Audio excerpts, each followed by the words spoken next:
Здравейте! Днес ще ви покажем как да намерите златното сечение на всяка една отсечка. Така ще можете да правите всички ваши творения в златно сечение. Как да намерим златно сечение на отсечка? Чертаем си първо една отсечка.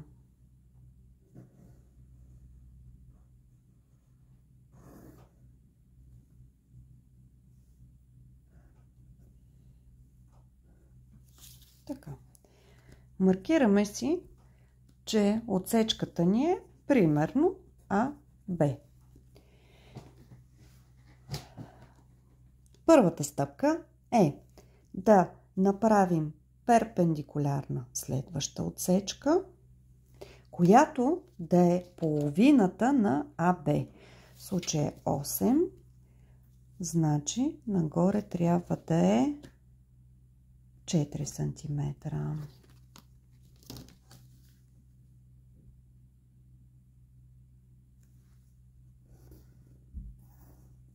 Така. С.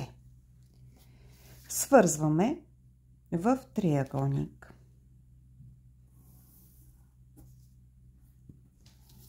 Така. Значи, първо построяваме АБ.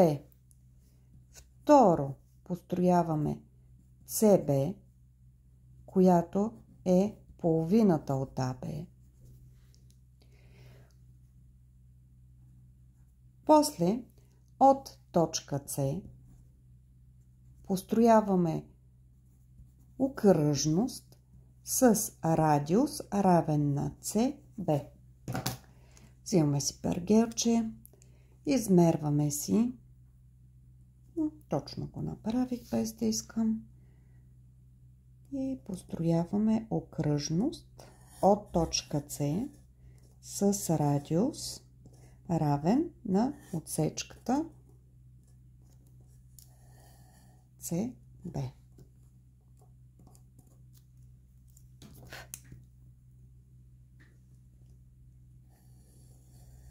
Така. Направихме радиуса. Сега трябва да направим още един радиус, който е равен, който е тази част. Ако тук ни е D, четвърто, от точка А правим окръжност с радиус равен на AD.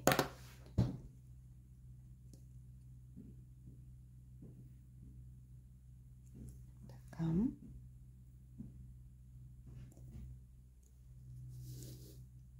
Чертаем.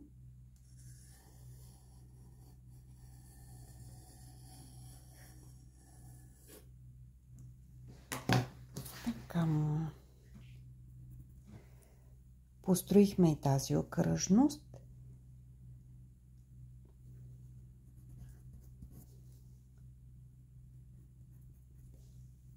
Маркираме точка Е. Това е точката, в която окръжността допира отсечката АБ. И разстоянието от тук до тук към разстоянието от тук до тук се съотнасят в златно сечение. Или А Е къмто Е Б се отнасят както числото Фи. Така. Сега. Отсечката, която търсихме, е тази, а съотношението на нейните две части са ето тези. Вече може да намерите златно сечение на отсечка на всяка една, каквато и да е. Можем да си го запишем красиво.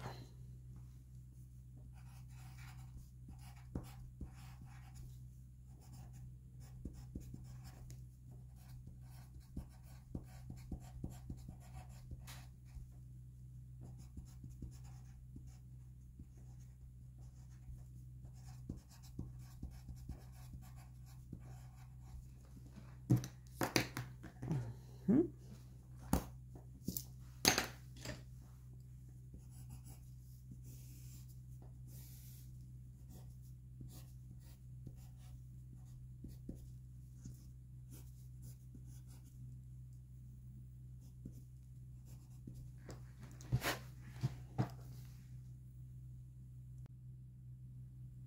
нови срещи с Академия Кит. Последвайте ни в YouTube, Facebook и TikTok.